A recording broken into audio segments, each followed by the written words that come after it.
And now for something a little bit different, I think. Yeah, let's give it a shot.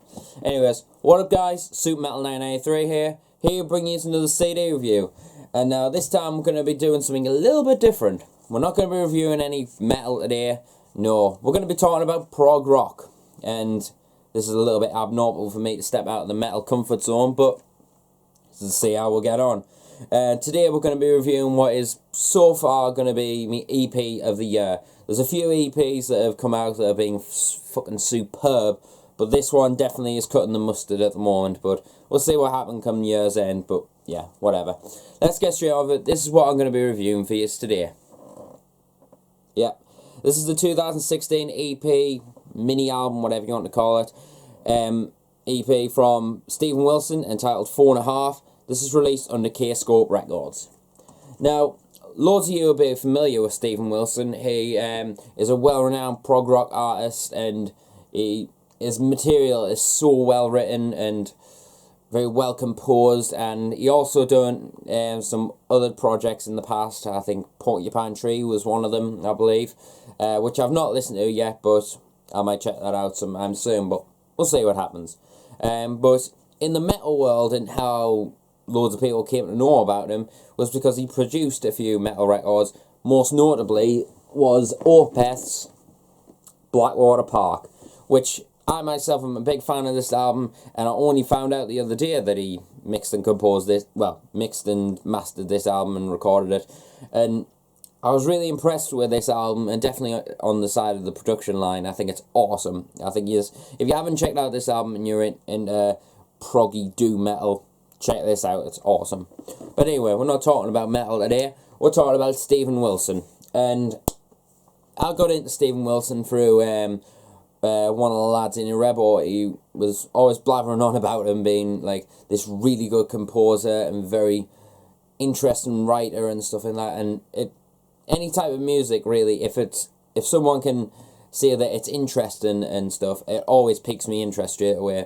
So I went out and picked up his latest full-length album entitled Hand Cannot Erase, which I didn't review last year, but I wish I'd had more exposure to this album because this is absolutely phenomenal.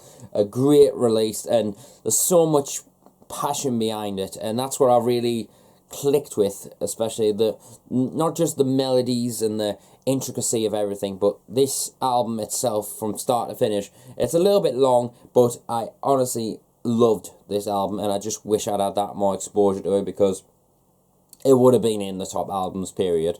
But yeah, if you haven't checked out this album, check it out. I'll leave some links in the description of where you can check out that album. But then we'll get to 2016 with the arrival of 4.5. Now, I was really looking forward to this because after listening to Hand Cannot Erase, like most artists that I discover that I find it a real appreciation and liking for, I want to discover more material from them. Like I'll listen to like that album, for example. I listened to it quite a lot, and then I was just like, I need more. And then he announced that this album was coming out, or mini album, whatever, as I said. And I was like, oh, get in. Quite excited for that. And then a few months have passed, and I went into HMV one day, and I completely forgot about it. I knew the album artwork, and knew it was coming out, but I forgot about it. And I seen it in HMV. I was just like, yeah, I must pick that up. So I picked it up and brought it home. And in all honesty, I think this is excellent music. And it just highlights me love for PaulWWilson and what he's doing with his style. There's a lot of intricacy, as I said before, but there's some passionate and feeling to his music. And it was like a breath of fresh air when I was listening to Hand Cannot Erase. And then this was just as much of a breath of fresh air. Now this album, or mini album, whatever you want to call it, as I said before, is material that was other material that didn't make it onto Hand Cannot Erase and his previous album before, which if I just check my iTunes quickly, The Raven That Refused to Sing and The Other Stories. Now those two albums, I've listened to the Raven album, and I think that is a great album as well, but it's not quite as good as Hand hand cannot erase, in my opinion. But the material what's on this release is absolutely phenomenal and still keeps that feeling and that passion that I feel from Steven Wilson's music. And there's a lot of relaxation and likability to this record.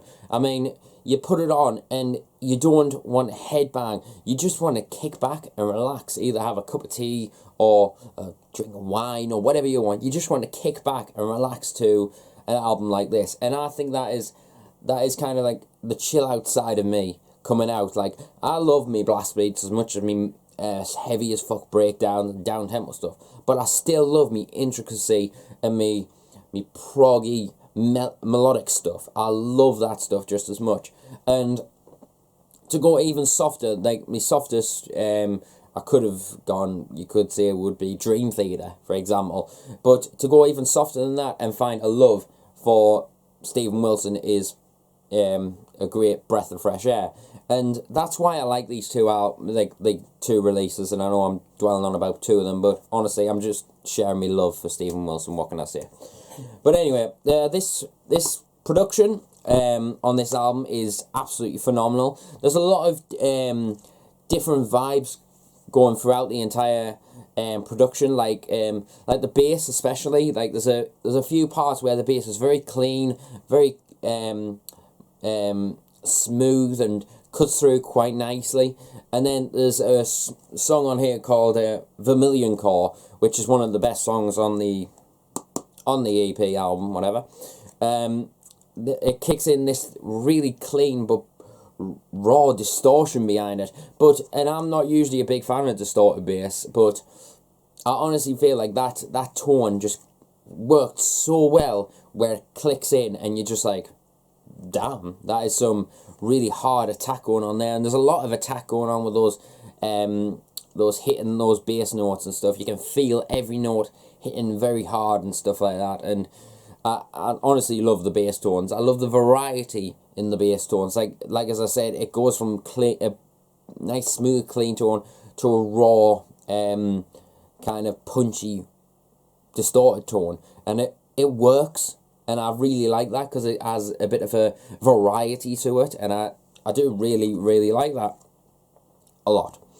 The drum work is phenomenal on this. There's a lot of groove in there. There's a lot of really tight musicianship going on with the drummer, and he knows exactly what he's playing, and the stuff's very off time, very well thought out, and great grooves, and some really odd time signatures and stuff like that, which you can expect in prog rock and prog metal and stuff like that. But honestly, the drums are absolutely fantastic, and the production on them is absolutely fantastic.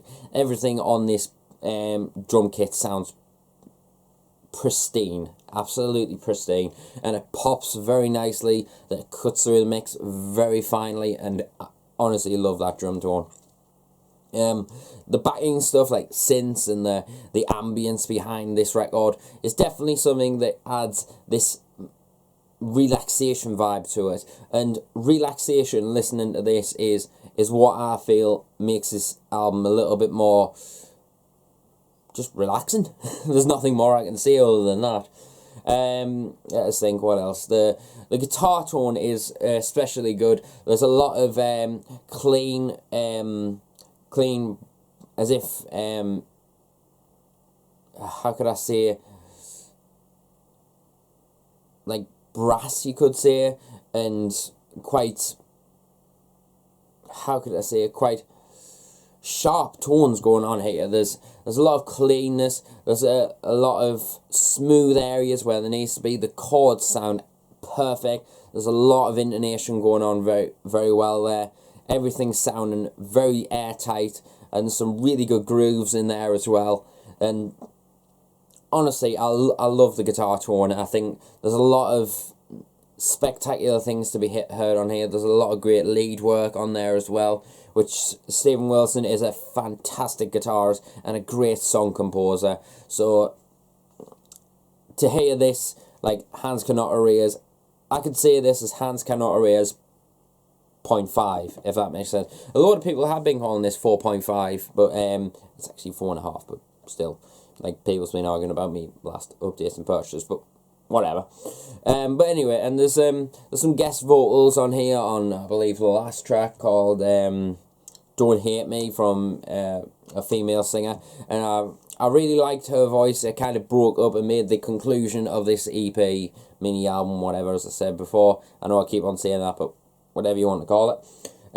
They kind of breaks it up quite nicely, and you don't quite expect it, and it's a great outro to the album, and that track definitely is the great conclusion as to, like, this is the end of that chapter, let's begin the next one, and I cannot wait for the next Steven Wilson album to come out, and because of that reason. But Steven Wilson's vocals are very well executed as well. They're not ridiculously powerful, like in-your-face kind. They're just smooth and well executed, and note for note, perfect harmonising with the instruments and the musicianship going behind him, and it's absolutely fantastic. His songwriting is especially good, and every song on here kills, from My Book of Regrets all the way to Don't Hate Me. Honestly, every track. My favourite song, I'd have to say, is probably his Happiness 3. I absolutely love that track, and I urge you all to check out this EP, mini album, whatever you want to call it, because if you haven't checked out Steven Wilson and you want just a little bit of a taster, get this EP, whatever, get it and just fall in love with it as I have. It's absolutely superb, and I might as well show you, as the packaging's pretty cool. It's a die cut cover right there, pretty cool, and then you get the artwork there, lovely jubbly, and in there, really nice artwork. I love Steven Wilson's albums because they always have great artwork and great abstract kind of artwork, and it really works well. So yeah, I'm just gonna put this away, if I can put it in the right way. I always get confused which way it goes in. It's like a reverse sleeve, really, isn't it? Come on, there we are. So yeah, honestly, check out this album, or mini album, whatever. Check it out, it's honestly fucking awesome. It really has some great vibes going on in it, great musicianship going on, and also, might as well plug, check out the Hand Cannot Erase album and Blackwater Park by Opeth. But yeah, I'm going to give this album a solid 9.5 out of 10. I think this is a fucking awesome EP, and I definitely think it's in with a shot of being EP of the year so far, but we'll see what happens. There's a few more EPs coming out this year, and there might be some more that might take us by storm, really, so what can I say? But honestly, great album, and I honestly look forward to listening to more Steven Wilson. I've actually got my eye on a few releases on eBay, some of his older stuff, which I'm hoping to pick up and complete his discography, but we'll see what happens come payday. Anyway, but yeah, check out this album if you haven't already, and I'll see you until the next video. I think I'm going to be doing a new review of the new Infinite Annihilator single, Soul the Stillborn, I think it's called. Anyway, but yeah, I'll see you until the next video. Remember, stay metal, and I'll see you later.